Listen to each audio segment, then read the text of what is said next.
प्रत्येक माणसाला असं वाटतं की डॉक्टर बाबासाहेब आंबेडकर यांनी जे काही केलं ते फक्त आणि फक्त दलितांसाठी केलं. पण जर तुम्हालाही असं वाटत असेल तर तो तुमचा सगळ्यात मोठा गैरसमज आहे. म्हणूनच हे नीट समजून घ्या.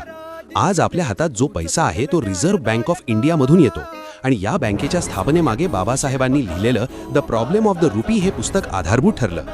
आपण कोणत्याही कंपनीत काम करताना जे 8 तास काम, PF, लंच ब्रेक, भरपगारी रजा, बोनस अशा सुविधा घेतो त्या कामगार संरक्षण कायद्यांमुळे मिळाल्या आणि त्या कायद्यांच्या मागे बाबासाहेबांचा मोठा वाटा आहे. आज प्रत्येक काम करणाऱ्या महिलेला गर्भावस्थेत मिळणारी भरपगारी रजा आणि घटस्फोट नंतर पुढील आयुष्यासाठी मिळणारी पोटगी हे हक्क हिंदू कोड बिलमुळे शक्य झाले, ज्यासाठी बाबासाहेबांनी कठोर प्रयत्न केले. विद्यार्थ्यांना मिळणाऱ्या शिष्यवृत्ती आणि हॉस्टेल सुविधा या त्यांच्या दूरदृष्टीची देणगी आहेत. तसंच शेतकऱ्यांना मिळणाऱ्या सरकारी सवलती, सिंचन व्यवस्था, धरणं आणि नाले यांसारख्या गोष्टीही त्यांच्या विचारांमुळे आणि धोरणांमुळे पुढे आल्या. म्हणून बाबासाहेब फक्त एका समाजाचे नेते नव्हते, ते शेतकरी, कामगार, विद्यार्थी, महिला आणि प्रत्येक भारतीयाच्या हक्कांचे खरे शिल्पकार होते.